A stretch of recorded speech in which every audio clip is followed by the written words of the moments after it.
Everyone, I think we have 6:30. Thank you all for joining us this evening. I'm Bob Angeli, Superintendent of Schools. Thank you all for sending in some questions in advance of this meeting by using the reopening at LebanonCT.org email address. That was very helpful in putting together a slide presentation for you this evening. While the presentation is going on, I will be sharing my screen, so I won't be able to see folks who may have questions. For those of you that are logged in using a computer device, there is a chat function.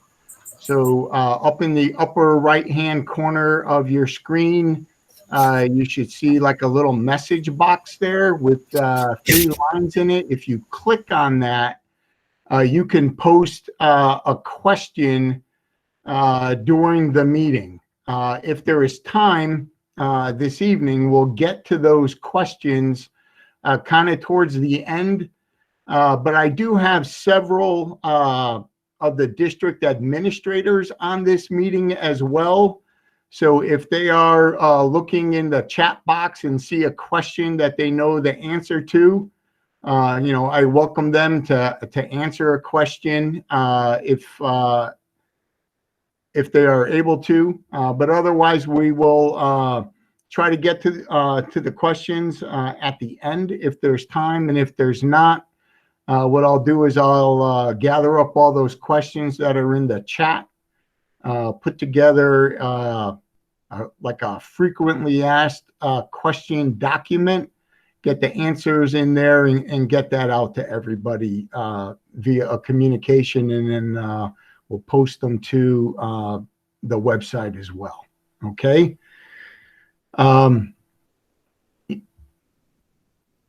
Before I get started, I do have several of the board members on the meeting tonight also. I thank them for their continued interest and support in providing our students with the best possible program that we can, and in particular so in these difficult times that we face today.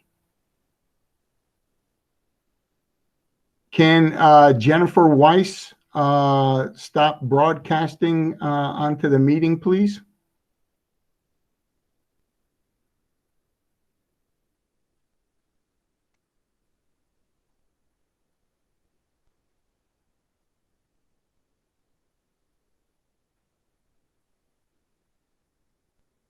Thank you. So I ask that you don't share your screens, as that could interrupt the meeting. So before we get started, our board chairman, Sarah Haynes, would like to say a few welcoming remarks as well. So Sarah. Thank you, Bob. Good evening, everybody. Thank you for joining us. I'm very happy to see so many people on tonight. This is a very important topic that the Board of Ed requested this meeting to occur. There are high emotions running wild right now from every one of you. If you don't know me, I have 3 children, 1 in each school. I'm in it. I'm a teacher. I'm in it with all of you. I promise you that. And so is the rest of the board. But what I do want to just say and take a moment to say is that we have had a committee of 50 educators, teachers, administrators, working tirelessly to get the reopening plan up and running with the 3 models that the state has requested: full reopening, hybrid, and full distance learning. Right now, Bob has asked that we move into the hybrid model. There are many parents that are in support of this. There are also many that are not. And again, I understand that emotions are running high, But what is very important, and what I would like to urge this town to do, is what we do best: come together as a community, work together, because when we do that, we're going to come out with the best outcome. I am going to request compassion, openness, and also, you know, it is the Board of Ed's job to make sure that we keep our students safe. And this is a very trying time that nobody knows how to navigate. So we're doing the very best that we can, and I understand, and I know that you appreciate the hard work that's going on behind the scenes, as do the Board of Ed members. So thank you for joining us. I hope that your questions get answered tonight, and if they don't, please make sure you put them in the chat box, and they will be answered. The Board of Ed is looking to do, it hasn't been posted yet, but we are looking to have a special meeting again on Thursday night. Okay, so thank you very much for joining us. Thank you, Sarah. So I will then share my screen and begin the slide presentation. So when I'm sharing my screen, I'm going to be sharing my full screen, which kind of limits my ability to check the chats, etc. So just please be aware of that. I will have very limited ability during this meeting to check the chats.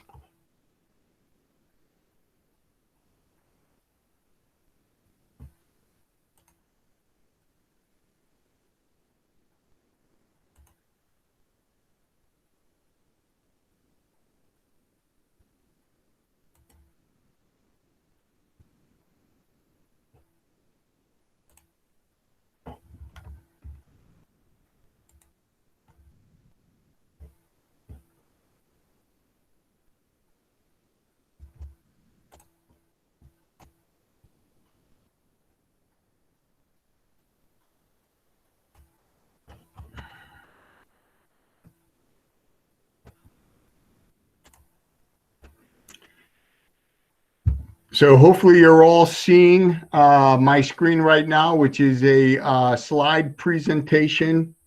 If one of my admin team could just verify that, please. Yes, Bob, it's there. Thank you, Jacques. All right, so again, everyone, welcome to tonight's meeting. We will be in the meeting through 8 o'clock this evening. That should give us ample time to get through the slide presentation and then hopefully get to any additional questions that may have come up in the chat.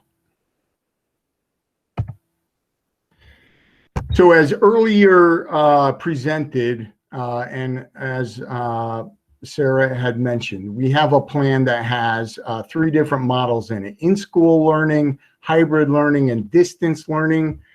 And so for the hybrid learning, originally we said that we would switch to hybrid learning if there was a moderate spread of the virus.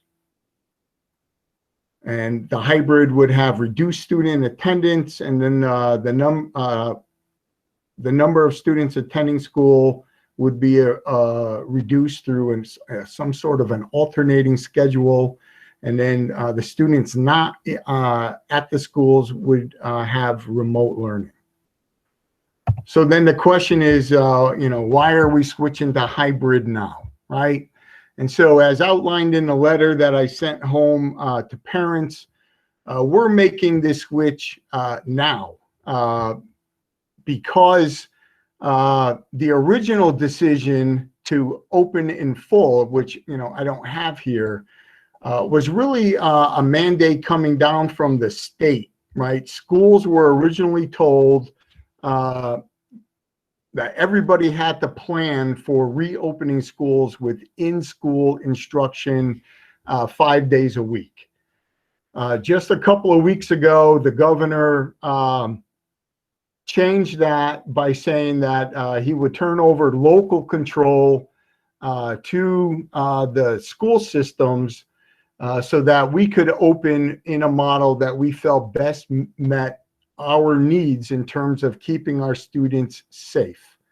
So with that added flexibility at the district level, we just, I informed the board that we should switch to the hybrid. And this is really because schools in the US and other countries that have opened up already with full in-school instruction have already had to shut down or go into full quarantine. There were just articles that I read on this in the local New London County newspaper, The Day, just this morning. COVID-19 cases in youth have been on the rise this summer, including here in Connecticut. This has been reported by our governor at his updates. And again, there was an article just in this morning's paper.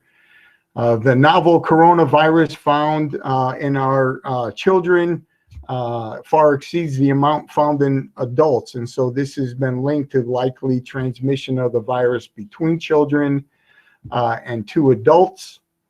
And then, as with other segments of our society, we are feeling that a phased reopening will allow us to monitor the impact of bringing our students and educators back into school, so we can have better information, being better informed about having everybody return back to school, hopefully quickly into the beginning of the school year. So how long will we be in hybrid? So we plan on being in hybrid for the first few weeks of the school year. I hope to be able to announce that we will return to the in-school model in early October. So folks have asked how much notice will we be giving? We plan on giving at least 2 weeks notice. So sometime in mid to late September, we hope to be announcing that in early October, or at some point in October, we feel it would be safe to return to full in-school instruction. Of course, parents who have opted for distance learning for their children, that option remains throughout this school year. So no matter what our model is, whether it's in-school instruction or hybrid instruction, for parents who opt for distance learning, have that option throughout the school year. And then, so that, the 2 weeks notice is if we were going to be returning to full in-school. If we were to have a situation where we are experiencing an increase in COVID-19 cases, in particular ones that have direct impact on the school system, we could be giving you just a few days notice that we need to switch to distance learning. And so hopefully we will not be in that direction. And of course, the governor could always intervene statewide by saying that he is closing schools. So as you know, in the springtime, most school systems announced a closing of their own accord, but then the governor stepped in and announced that he was going to close all the schools that were still remaining open. And so once the governor takes action, we may not have ability to make any additional changes at that time unless the governor returns that ability back to the schools. The school calendar. So this change to hybrid does not change the school calendar. First day of school right now is Monday, August 31st. Group A will report to school Mondays and Tuesdays. Group B will be in distance learning. Group B will report to school on Thursday and Friday. Group A will be in distance learning. And then all students are in distance learning on Wednesdays. And again, of course, the parents who have opted their children for distance learning, they will start in distance learning on Monday, August 31st. So that will be the first day of school for all students whether they are reporting to school or they will be distance learning. For the first 2 weeks of school, we will remain with the early release days. The reason we have those 2 weeks of early release days is so that we could be debriefing as a district staff about what is working and what is not working, and whether or not we need to make any additional changes. There's also been concern about the start of the school year often has hot days. This is a concern that's been raised by our district team as well as by parents. And with the extreme hot days that we sometimes get, and the students will be wearing masks in the school, we felt like the early release days can also provide some relief in that regard. So the first 2 weeks of school will remain early release days. Hybrid learning. So a lot of folks have been asking, what does that really mean now that we're doing it? So schools will be operating at a reduced capacity. So that'll, approximately 50% with students in the building. That number is actually a bit lower since we have some students will be distance learning on a regular basis. But there will also be more reliance in the hybrid model on blended and remote learning, right? So students will be in school as well as out of school. Buses will be at a reduced capacity. We are still hoping to have bus monitors for the first month of school. We're in a process of securing those. Facial coverings on the bus during transit. Controlled loading and unloading of the riders, and I get more into the buses later into the presentation. And then we'll, since we have reduced number of kids on the bus, we will also then increase spacing between unrelated riders. Face covering for students and staff while inside school buildings. Identification / isolation of sick students and staff. And I get into that a little bit later. Also, cohorting of students into group A and B will restrict congregating of students. We will have controlled entry and dismissal and hallway transit. Maximize spacing of seating up to 6 feet when feasible with reduced class sizes. Hybrid actually does allow us to get to 6 feet in most situations during the school day. As you know, with a full reopening, I had reported that we could get to 6 feet in the elementary school in most situations, but we could only get to 4 feet at both the middle school and the high school in most situations. So maximizing space, there we go. Sports clubs activities will be suspended, or we will operate with increased restrictions. So I do talk about sports and activities later on, but right now they are not suspended. We're waiting on information, and I'll discuss that later. And then we'll have increased cleaning and sanitization protocols. Student cohorting by the district, right? And so we are cohorting students into group A and B based on last names. So A through K in cohort A, L to Z in cohort B. One or two of the questions or comments that came in through the email were that, did we look at other ways to cohort kids by neighborhood, by activities, etc. And we did, discuss those, but the logistics became very difficult for us to be able to do those. I've been saying this throughout this whole process. You solve a problem, but you generally create additional problems with each solution. And so the problems that were being created by cohorting in other fashions really became too problematic for us to pursue. We are working with families that have children with different last names who might end up in different cohorts. So please be in contact with your school principals if you have children that would be in that situation.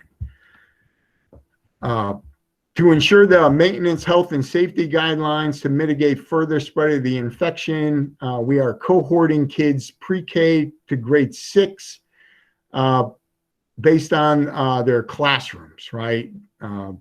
Academic support specialists are going to rotate between the classrooms and provide staff. The staff will follow appropriate hygiene measures as they go into and out of classrooms. So there will be hand washing, facial coverings, hand sanitizers, etc. Prior to entering into the instructional spaces. We feel that this is a safer maneuver than continually moving children throughout the building. So we're limiting children movement as much as possible. Art, music, library, and tech teachers will push in to the greatest extent possible. But there will be times when students will have to visit those specialized learning areas in the schools. PE classes will also might push into the classroom, but they also depending upon activities, students may have to go to the gym, and will also utilize outdoor spaces as much as possible.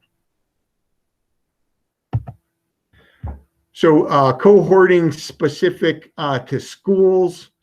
At the elementary school, each class in each grade will be a cohort of students.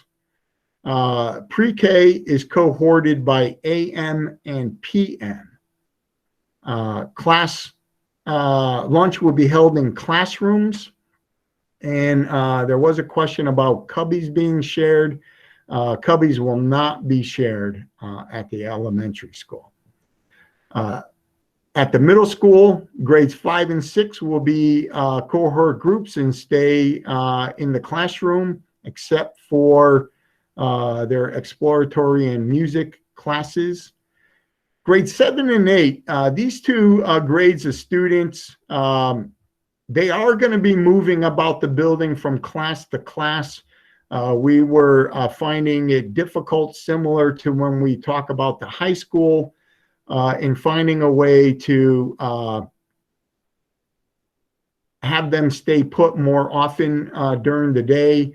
The reason for this is during 7th and 8th grade, our students start to differentiate in terms of the courses they're taking, in particular world language and math, but there are other special changes that also occur. Chorus and band being a part of that for our 7th and 8th graders. Again, lunch, similar to the elementary school, will be in the classrooms, and we will not have students using their lockers. This will mean that students will carry items for all their classes with them throughout the day. Teachers will be working with kids to minimize the weight of the items that they'll have to tote around with them.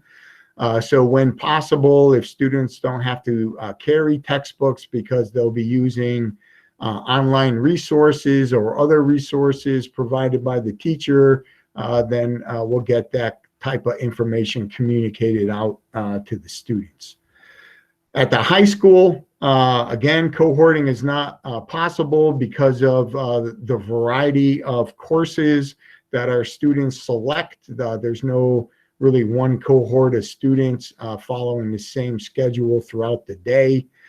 So all students in grade 9 through 12 will move from class to class based on their schedule. The high school already has a block schedule where it has 8 periods of the day, but on several days of the week, only 6 classes meet. We drop 2 classes. During this school year, the high school will be utilizing a AB block schedule. So on odd days, some days will be odd days, so only the odd periods will meet, and some days will be even days, and only the even periods will meet. The high school will communicate that schedule to the parents and students of the high school.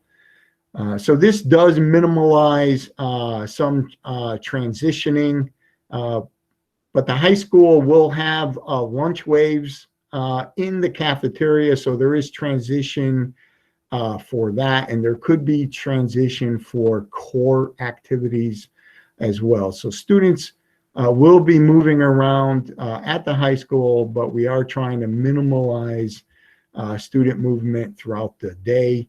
And again, students will not use their lockers at the high school. This picture shows our alternating hybrid schedule. There was a little bit of confusion regarding this schedule, so I just wanted everyone to be clear. So on Mondays and Tuesdays, cohort A will be in school. Cohort B will be distance learning. On Wednesdays, all of our students will be distance learning. On Thursdays, cohort A switches to distance learning. And so that's Thursdays and Fridays, and cohort B switches to in-school. So each cohort is in school 2 days a week.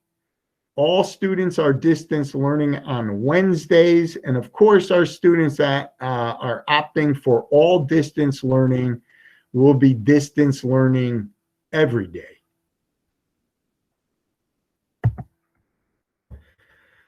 There were many questions about, well, how does instruction work in this type of model? So hybrid instruction occurs in school and remotely with synchronous and asynchronous activities. So the synchronous activities are ones in which the students that are in school and the ones in which the students are doing distance learning will be participating in at the same time. The asynchronous activities are those that could be assigned for completion while a particular cohort or our students that have opted for distance learning are doing a work either independently or via grouping that is facilitated by our use of instructional technology, but they're doing it in an asynchronous manner from what may be occurring in the classroom at that time. The mix of synchronous and asynchronous activities is based on age and, of course, the development level of our students. Our youngest students will likely have more asynchronous activities than synchronous. So this has been a concern that's been raised by both parents and our educators, our professional educators, right? The research indicates that, an overabundance of screen time for young children is not good. We heard back from parents when we surveyed parents during the spring, during distance learning and in the follow-up, that oftentimes their youngest children would get easily distracted when they were online with their teachers and or their attention span just is not developed enough yet for them to maintain long periods of time on the computer, right? And so that's why we'll have more asynchronous activities with our youngest kids. At the middle school and the high school, we will have more synchronous than asynchronous activities. But again, this could be course dependent, and I'll explain that. But we're thinking that we will have students logging into synchronous activities with each of their teachers during their scheduled class time during the school day. So while hybrid instruction is going on, students in the cohort that is home, as well as the distance learning kids that are scheduled for that class, will log in to a Google Meet or some other synchronous activity that the teacher has arranged, and follow the school schedule during that day. Again, even for middle school and high school kids, this can be a long day for distance learning. So once we get this going, we will be seeking input to see how this is working for our students and parents at home. So we'll be seeking the feedback on that. And the course dependent piece is, let's say, for instance, our PE is out at the high school track. We don't have the ability to have a synchronous activity at the track. So, or we don't have the capability. If we have a fix for that at some point, we'll let people know. And so we may have to have asynchronous activities for the students who are at home when we have a PE course, and this is just an example, that is doing an activity where we are unable to provide that synchronously. And then we will always work with our parents and students who are having difficulty with synchronous work due to family schedules, daycare, etc. So we did have situations in the springtime when we were all forced into distance learning, where some families could not meet the schedule when we started having more synchronous activity with our students who were home. If that is an impossibility for families, we will work with you on that. But we really wanted to have more synchronous activities.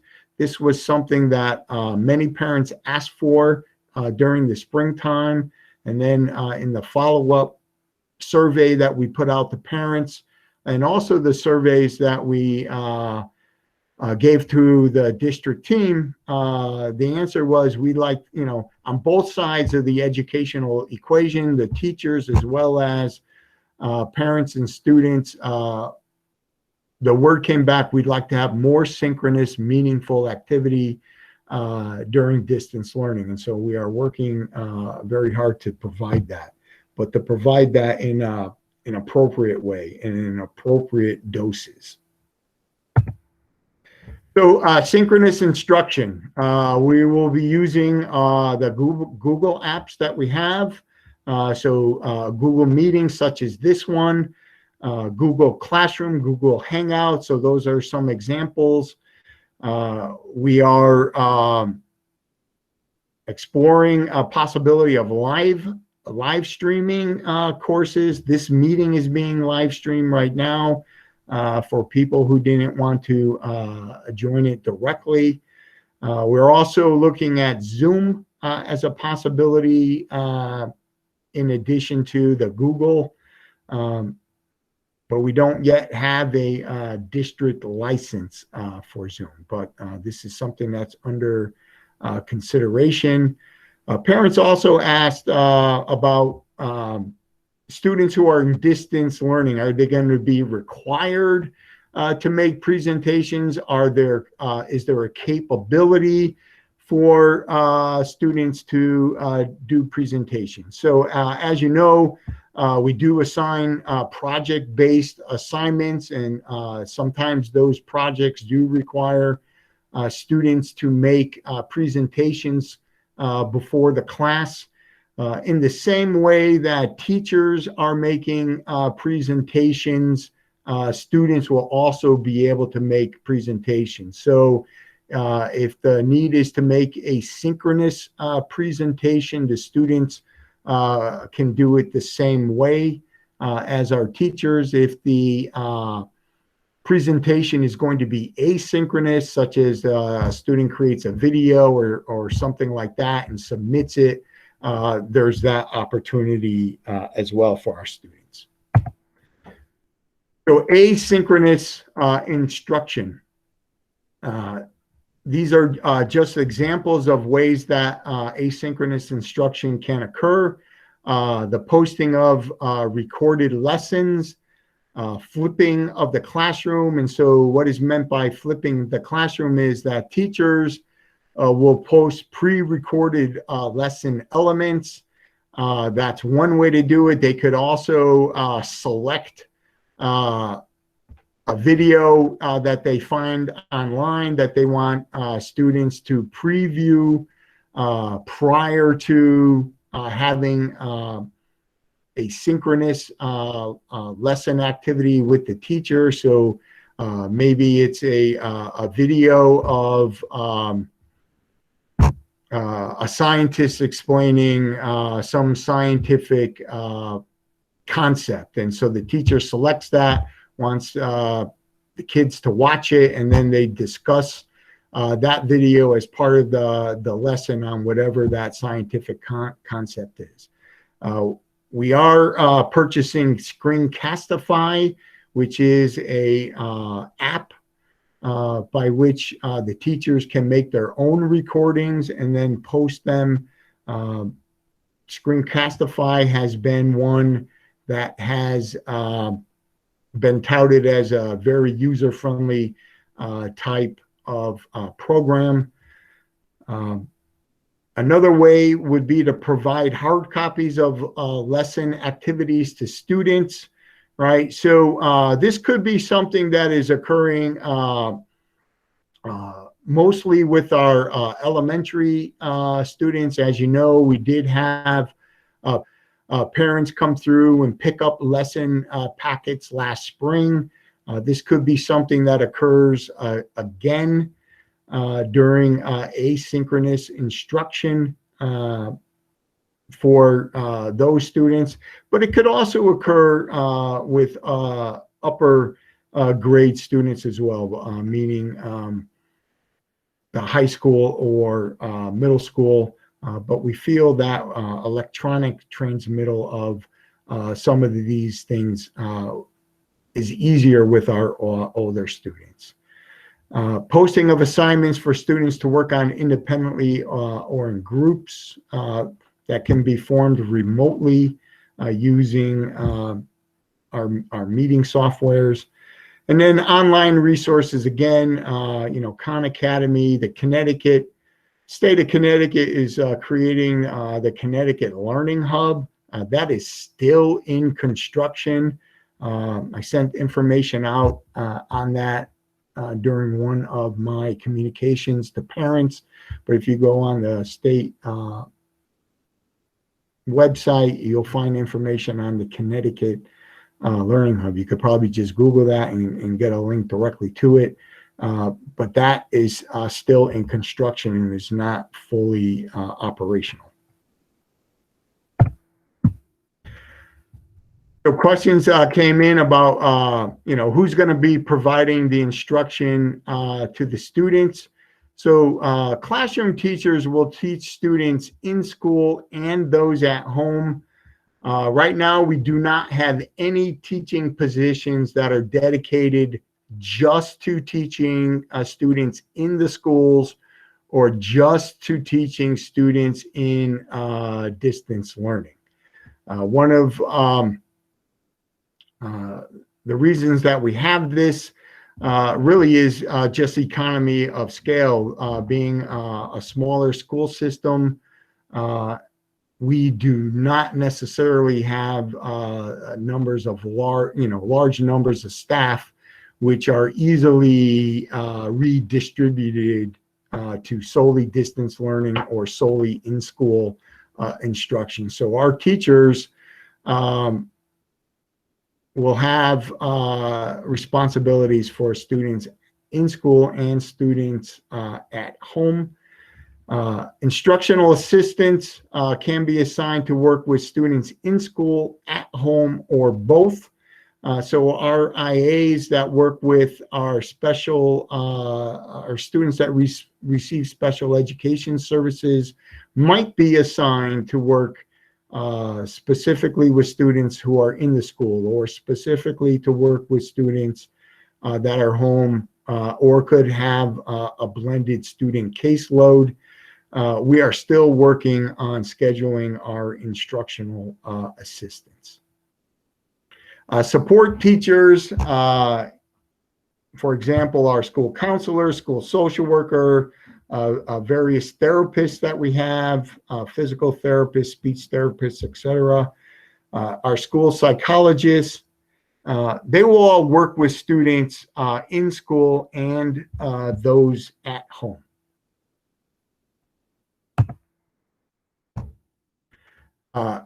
Student attendance. So something that both teachers and parents have asked is if we will be more diligent with attendance taking. So parents have told us this helps them at home in guiding their children to understanding the importance of participating while they are at home in the distance learning. And our teachers also felt that it would be a way to help ensure that we have regular school participation by our students. And so students will be we will take attendance. Students will be marked present if they are in school when they are scheduled to be there. If they are participating in the synchronous learning activities, so when students are home for distance learning, if they are logging in when they're supposed to and participating in the synchronous learning, then they will be marked present.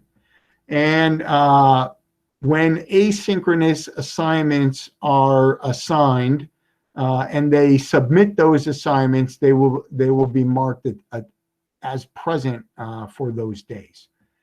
Students will be marked absent if they are not in school when they are scheduled to be there, they are not participating in the synchronous learning, or they are not submitting the work that has been assigned for asynchronous work. We will follow the usual protocols for parents notifying the schools if their child will be absent that day. So parents can call the attendance hotline. They can send notes to the school. So the usual procedures for notifying the schools that your child will be absent from school that day.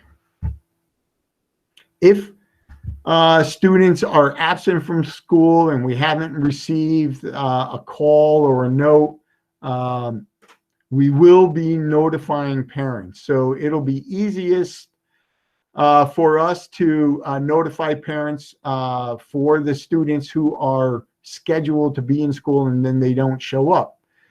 For the students who are distance learning and they might be working on asynchronous assignments, the communication is going to be that your student had been assigned an asynchronous assignment. It was not submitted on time. Was your child sick or ill for that assignment? And then the child would be marked absent, and then the child, of course, is given time to make up missed work.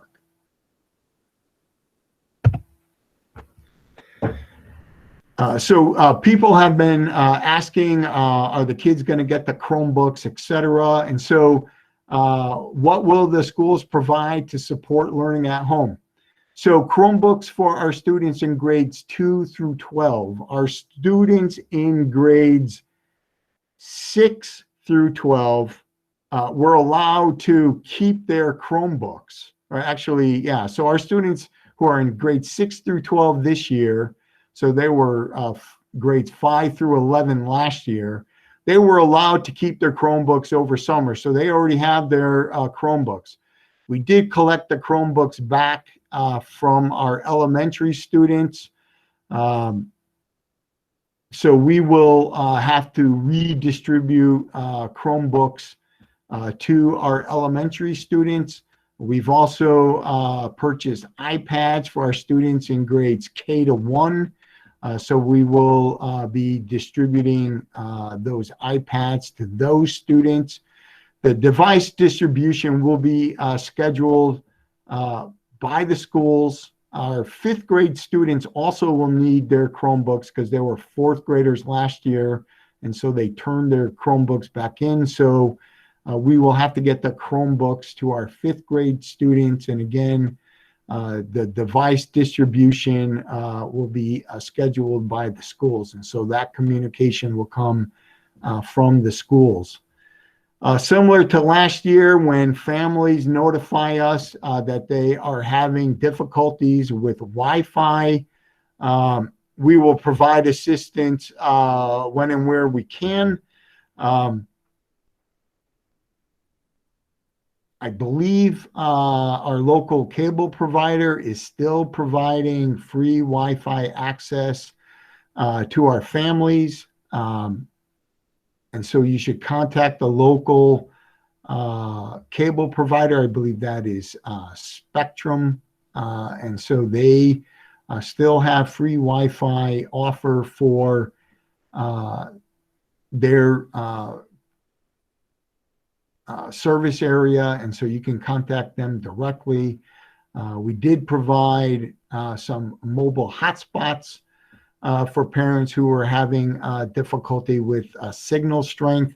The mobile hotspots, though, sometimes have the same issue as whatever Wi-Fi enabled device that you have at your home. So if the signal is weak, the mobile hotspot may also have weak signal. And so you may know that the town has entered into a partnership with Verizon to put a cell tower on the high school property out behind the high school.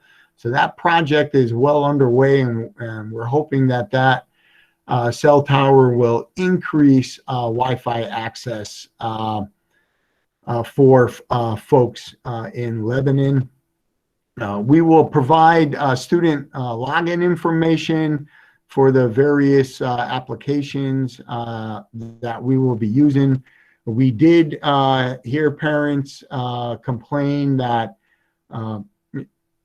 it was hard for you to keep track of all the logins for the various applications. So the principals have worked with their teachers in their buildings to streamline the number of apps that we will be using this year to aid the parents with that particular piece. We will continue to provide service for the district provided devices. So similar to what we did during closure last year. So for our students that are distance learning, parents still have access to the online request for service for the Chromebooks. Students that will be in school can always let their teachers know that they are having difficulty with a Chromebook, but all parents, distance learning or in-school learning, will have access to the online request for service on those devices. The schools could be supplying some basic classroom supplies that can be used at home. They will be bagged up, and again, the distribution of those will be communicated by the individual schools. And then again, back to asynchronous learning, if there are assignment packages that are going to be put together and provided for parents, if that's going to be a pickup type situation, the communication for that will come directly from the schools. We've also been asked, what can the kids bring to school? So the kids should bring 2 to 3 masks with them, right? So kids, hopefully you're able to provide your students with some reusable masks that can be washed. So if they have 2 to 3 masks with them during the day, if a mask gets soiled, a kid sneezes into it, or at lunchtime it gets soiled, or they're out at recess and it gets soiled out there playing, that they have a clean mask to put on, and then they could bring their other masks home with them to have them cleaned at home. If students don't have masks, we will be providing some disposable masks at the schools. Students, if they're going to be using headphones or earbuds, right, those are things that should not be shared. And so students can bring their own headphones and earbuds in with them. They should bring refillable water bottles. Each of the schools has at least one water bottle filling station. Drinking fountains are not to be used because of possible transmission of COVID from student to student or staff to staff, etc. So the water refillable bottle, it really is touchless. You put it in there, it activates it, fills up the water bottle, and then you pull the water bottle away from the water stream.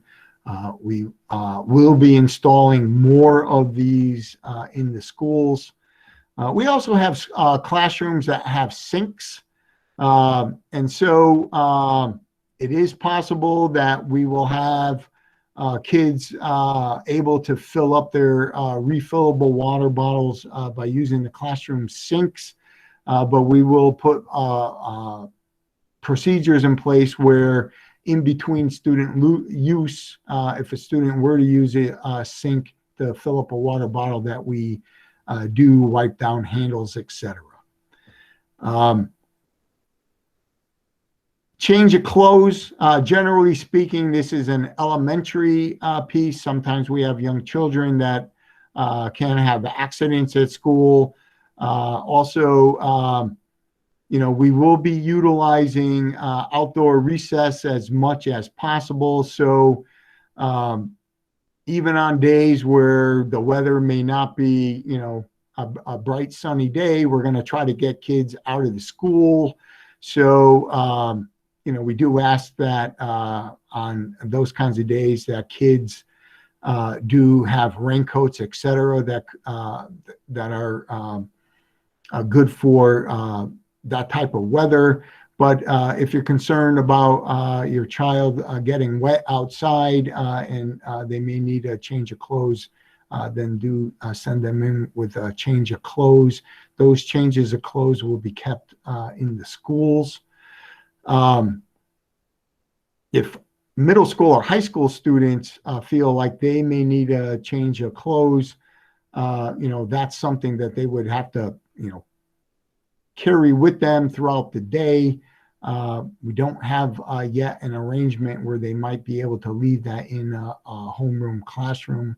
If that changes, we will let you know. On PE days, when kids might be changing for PE, it would be okay for the students to wear their PE clothes throughout the day.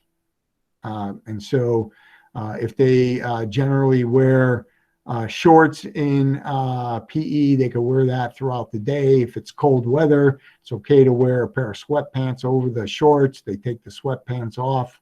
When they get to gym, they do gym class. They could put their sweatpants back on and go back out to the regular classroom schedule.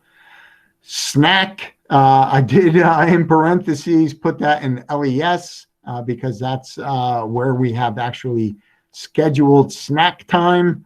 I do know that we sometimes allow students to drink water and maybe nibble snacks in the classroom at the other grade levels, but that really is not a scheduled event. And so that's really based upon, teacher discretion on whether or not snacks are going to be allowed during class.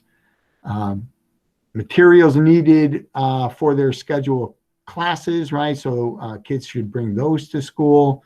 And then if students are not getting lunch at school or a school provided lunch, of course, they should bring their own lunch to school. Okay, sports and student activities. People that are sending me messages, parents that are sending me message have weighed in both directions on sports. Some are saying we should cancel sports, and some want to be sure that we're going to run sports. And so right now we feel that sports and other student activities are an important part of our program. So we are going to run them as long as feasible or as long as it's permitted that we run them. So for high school sports, there is a governing body, the Connecticut Interscholastic Athletic Conference, CIAC. Right now, CIAC is planning on running fall sports, and they made an announcement of that. And then the very next day, the Connecticut Department of Public Health weighed in and said that they're concerned that the CIAC is moving forward with football and volleyball. So that would be girls volleyball in the fall. Based on that action by the Department of Health, the CIAC issued a statement that they are postponing fall sports at least until August 24th. So fall sports should have been starting, and so the practices. And so the CIAC has delayed that. They will be reviewing their decision on fall sports and then issuing another statement and document saying which sports can be moving forward in the fall and which ones will not. So if there's a change for football and girls volleyball, we will know. So we're still waiting on that from the CIAC. For middle school sports, there is no governing body like the CIAC. So generally speaking, we will follow guidelines issued by the CIAC for middle school sports. But we will also see what our middle school parents may be aware that not all middle schools offer a full range of athletic programs similar to what we've been able to do here in Lebanon. So other school systems have been canceling their high school sports programs, and they've been canceling their middle school sports programs. So if the competition is not there, we may end up having to cancel middle school sports. If we are unable to field teams because of our hybrid solution, or we end up staying in hybrid longer than we thought, or if we go to distance learning because of concerns about COVID, then sports are going to be canceled as they were in the spring. We're also going to maintain sports because we hope to return to in-school instruction, as I said earlier, in October, right? So we wouldn't want to cancel fall sports in September because we're in hybrid. If the plan is to return to in-school instruction for October. And then some activities can continue via remote strategies.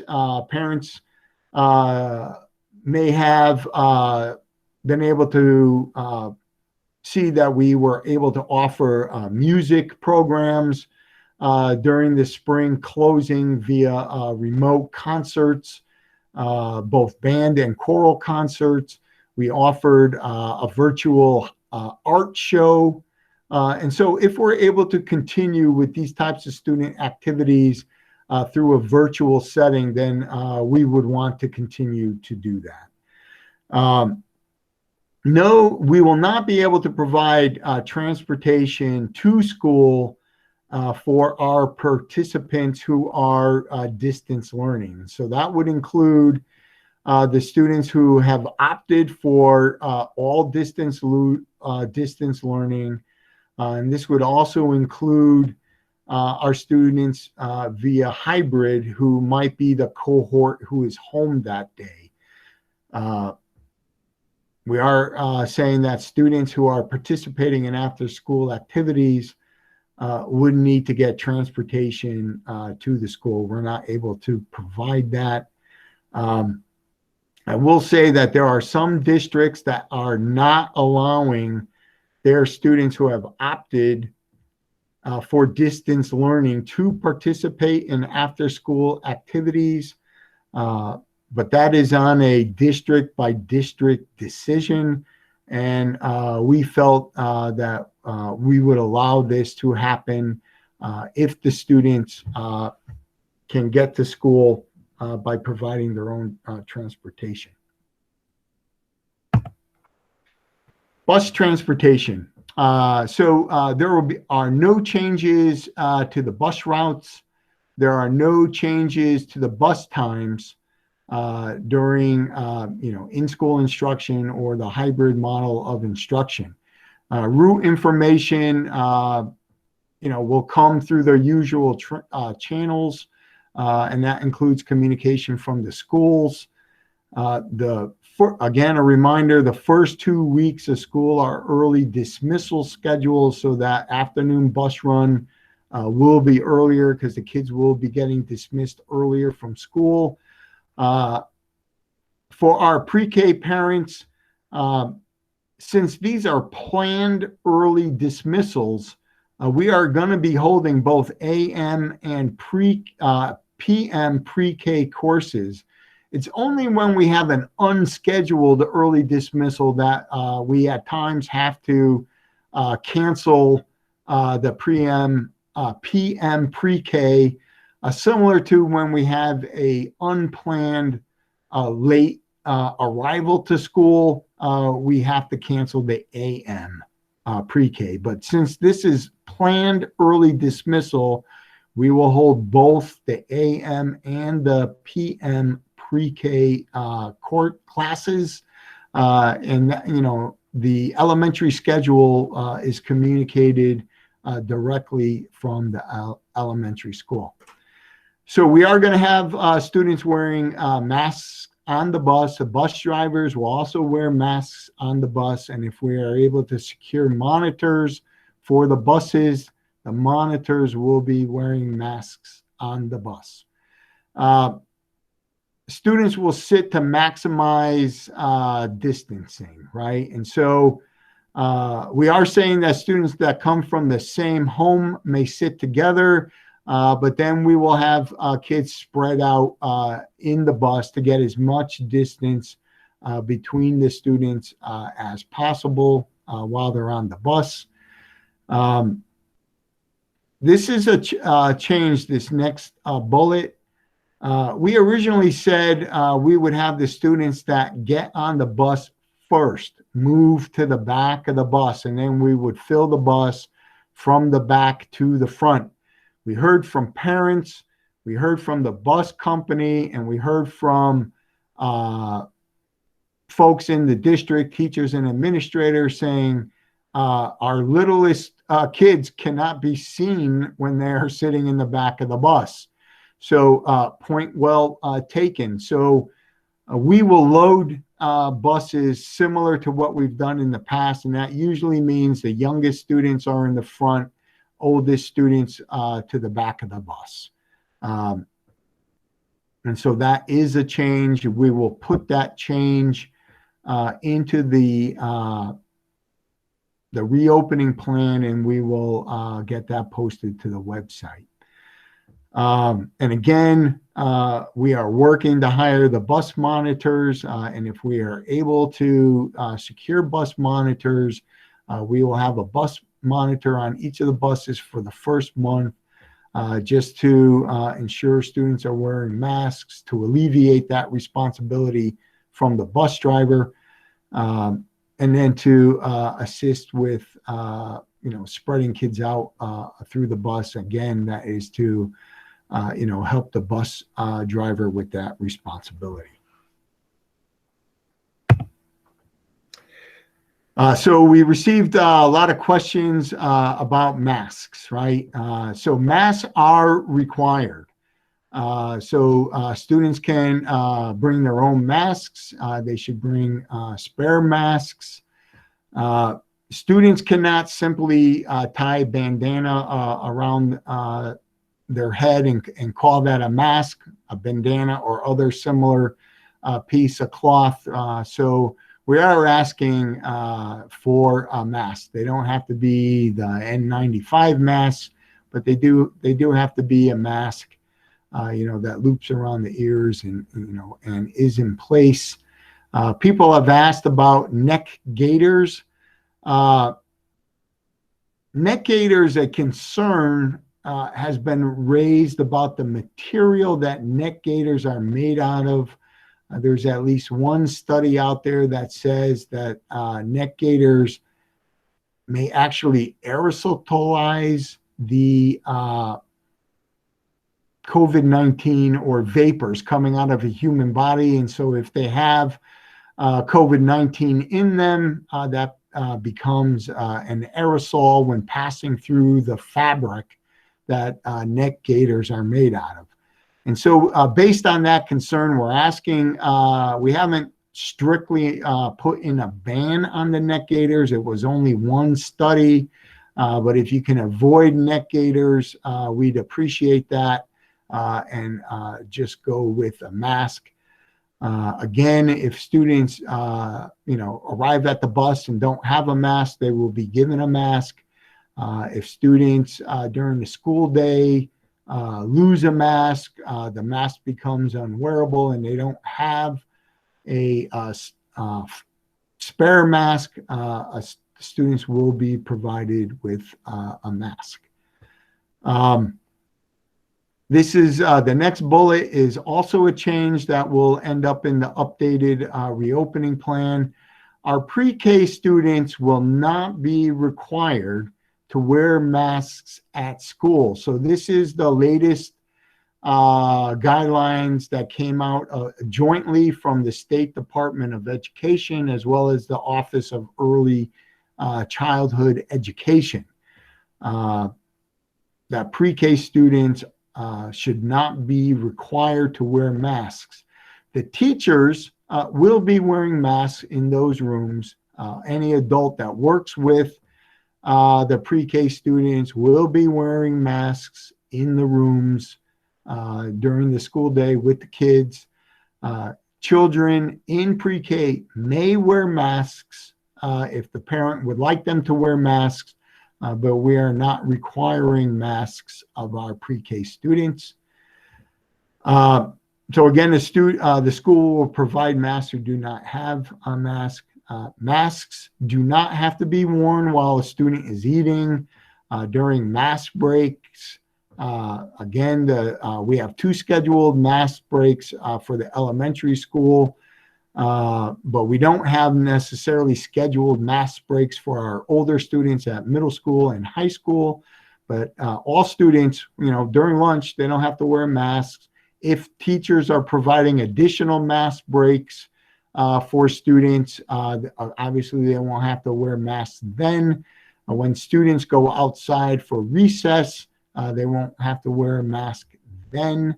And then if teachers take their classes outside, they won't have to wear their masks there. So those are examples where students will not have to wear masks. If students if any students have medical conditions that prevent them from wearing masks, we're going to need some medical documentation for that. Those students that would be excused from wearing a mask would wear a face shield in its place. Face shields are not substitutes for masks, right? And so parents can't ask for their child to wear a face shield instead of a mask.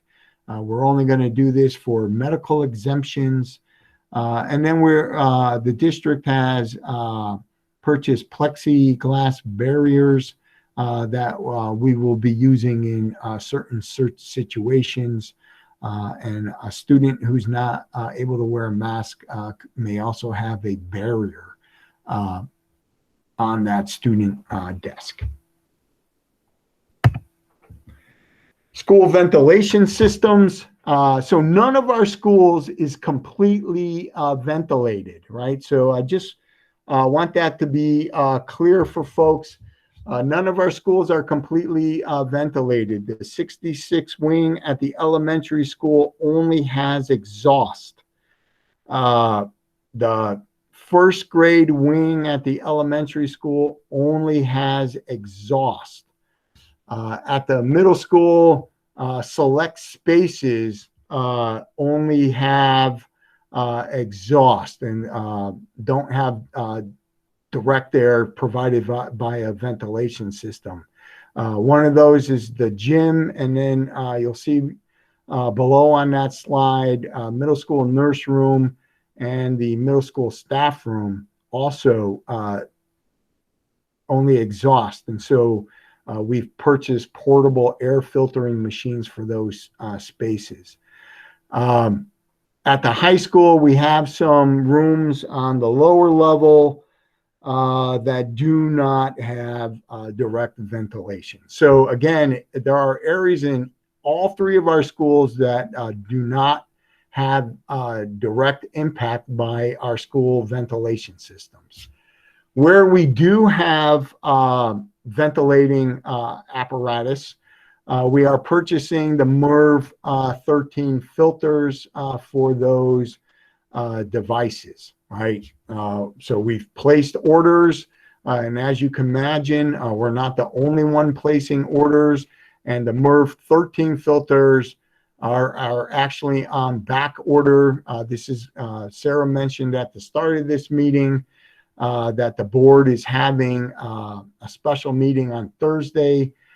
Part of that meeting is discussing the preparedness of our schools. We're not going to have those MERV filters in place for the very beginning of the school year, but they will be in place a couple of weeks in. We also said that all of our ventilation systems will be operated at full capacity up to 1 week prior to the reopening of school. We do have some exhaust fans at the high school that are in need of service, repair and or replacement. And so we're working to make that happen prior to the school year. But I will know more on that prior to the Thursday meeting with the board. And then we want to have the airflow to be flushed beginning 2 hours prior to building occupancy, and the ventilation systems will be operating during school hours. Again, we did purchase 4 portable air filtering machines for specific rooms. The isolation room at the elementary school, the nurses' room here at the middle school, the middle school staff room, and our maintenance garage facility. And then, part of our ventilating system, in order to provide increased fresh air into the buildings, is going to be opening windows to the schools. And so that would become a protocol at our schools for custodians and other staff to open windows in classrooms. So there were many questions about, what happens if and when someone actually has COVID-19 or is having symptoms or is exposed to somebody who may have COVID-19, et cetera. I did send this document out to parents and guardians last week. The updated daily symptom checklist that our district nurses have been working on continuously throughout our planning process. If there's one area where there are constant updates, is in this area. So anyone showing symptoms of COVID-19 or who may have been exposed to COVID-19 should not be at school. So number one, does the person, student or staff member, have any of these symptoms? Fever, which is 100 degrees or higher, 100 degrees Fahrenheit or higher, or have chills, shortness of breath or difficulty breathing, new cough, new loss of taste or smell, a sore throat, congestion or runny nose, muscle or body aches, extreme fatigue, new onset of severe headache, nausea, vomiting, or diarrhea, new skin rash which is not yet diagnosed. If a person has any of these symptoms, they should stay home, stay away from other people, and consider calling their healthcare provider. Seek emergency care if you are having trouble breathing, persistent pain or pressure in the chest, new confusion, inability to wake or stay awake, bluish lips or face, right? Those are emergency situations. Seek emergency care.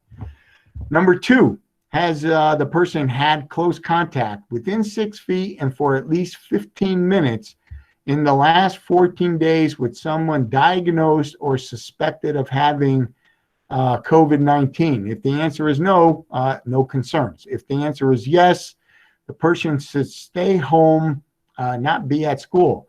They can return 14 days after the last time he or she has had close contact with someone with COVID-19 or as listed below. So what's below?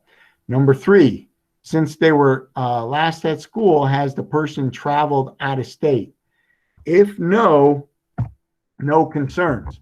If yes, please see the ct.gov travel, right? So this is related to the travel advisory issued by the state of Connecticut and the list of states that if you travel to them, you need to quarantine for 14 days when you return back to Connecticut. Number four, since they were last at school, has the person been diagnosed with COVID-19? No. If yes, a student or staff member is diagnosed with COVID-19 based on a positive test or based on their symptoms, they should not be at school. They should stay home until they meet the criteria below. So here's the criteria to return to school. And again, I did send this out to parents and guardians last week. COVID-19 symptoms, if you did not have a test or you did not have, or you had a positive test, stay out 10 days from the day the symptoms began. And so we're saying that these are 10 school days. That mirrors the 14 days that you heard just previously in the 4 scenarios up above. So stay out for 10 school days. 24 hours have passed since the temp returned to normal with no fever. And reducing the medication, so symptoms have improved, right? Then you can return to school. Positive COVID-19 test, but no symptoms. You remain out of school, again, for the 10 school days, and then you could return to school.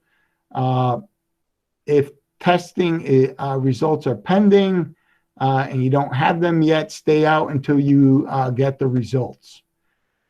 Brief illness, right? Follow routine school procedures. 24 hours fever-free, you can return to school. 24 hours after vomiting or diarrhea have stopped, you can return to school. 24 hours after starting an antibiotic, so granted you've seen the doctor, you can return to school. Cough, runny nose, nose secretions are improved or controlled, you can return to school. Allergy symptoms controlled and improved, you can return to school. You may return to school anytime with a note from your healthcare provider. So your child or staff member feels ill, they go see a doctor, the doctor says you're okay to return. With that note, they could come back. If you have close contact with someone who is diagnosed with COVID-19 or you've traveled out of state, you should remain out of school for those 14 days since the date of last contact or your return to school. If you develop symptoms, you must quarantine for the 10 school days from the start of your symptoms. Part of the questioning that we've received have also been about what if I, as a parent, have had contact with someone who has been diagnosed with COVID-19, does my child have to quarantine? And so this becomes a degrees of separation conversation. So it's the person who has had direct contact and exposure with the person who has COVID-19. That's the person who has to quarantine. And as best as possible, you should quarantine away from the people that you live with. Your child can continue to come to school. We just ask that you closely monitor your child's health conditions. And if your child starts to show any kind of symptoms, then you follow the instructions from above, okay? Included in the mail that I sent home to families last week via the Thrill Share was just some general guidelines for families. So I won't go through all of those now in time of, we're approaching the 8 o'clock hour, and I do at least want to get through the whole PowerPoint. But again, you have those. If you have questions regarding those, you can send them in, and I will make sure that they get to our nurses. Other general questions that we received, when students have, when will students have social interactions, right? So we're saying that, social emotional learning for our students is important, and so that includes social interactions. So they will have them through class participation. They can have them at lunch, recess, mass breaks. So those are just some examples. Other would be, if they're in a student activity, if they participate on a sports team, etc. Is all physical contact banned? So physical contact is, we're trying to limit it but it still may occur. Examples are in sports. If a student goes to the nurse, may have contact with the nurse. Specifically, we're asked with, what if my child just gets upset at school and starts to cry? Does this mean a teacher or staff member cannot comfort my child? If we have to comfort a child, we're still going to do that, but we will try to limit contact, with children. But schools are supposed to be nurturing environments, and so we will try to do that as best we can. Is there going to be an option for parents if they want to send their kids all 4 days to school? So we are considering this for our high needs students, primarily in our district. This would be students who receive special education services. Our special ed director is working on what kind of criteria we may use that could qualify a student for increased participation at school based upon their learning needs. We were asked if there are still going to be meet and greets at the beginning of the school year. So schools are planning on these. These will be communicated directly by the schools. There was a conversation that was held in district with our reopening committee, but apparently word has escaped that committee and has made its way out into the general public. So we were asked if our teachers are going to be wearing scrubs. The parent that asked that felt like a drastic change in teacher attire could be unsettling for our students. During that reopening committee meeting, my advice was to the teachers that they should wear general teacher professional attire that they would normally use, but perhaps some that is easily laundered, right? So there could be an increased need for our staff to, launder clothes on a more regular basis. And, the concern was we could be running up our dry cleaning bills. So that was how that conversation went, that teachers should wear normal teacher attire, but stuff that is easily laundered. And then there's always the question, can changes still occur? And the answer to that is yes, right? So this is a very fluid situation. There could be a decision that maybe we figured out how to reschedule 7th and 8th grade students, because that is a question that we received specifically about those students. So if we're able to make schedule changes, then we'll communicate those right away. If there is a decision at the special board meeting this Thursday that could create changes, we will communicate that right away.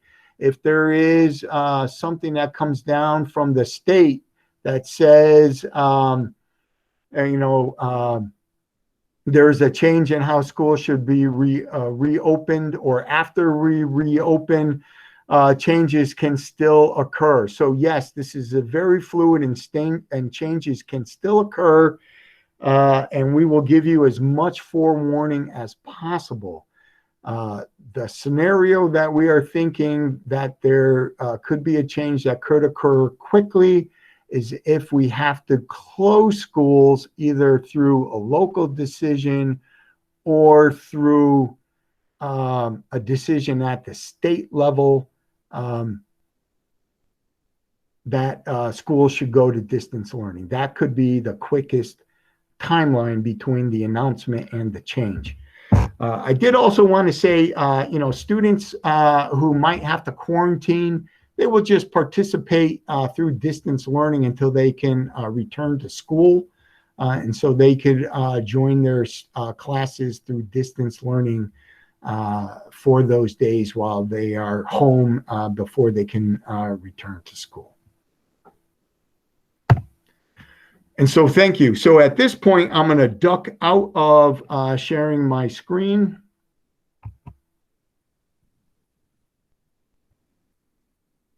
And come back to the meeting.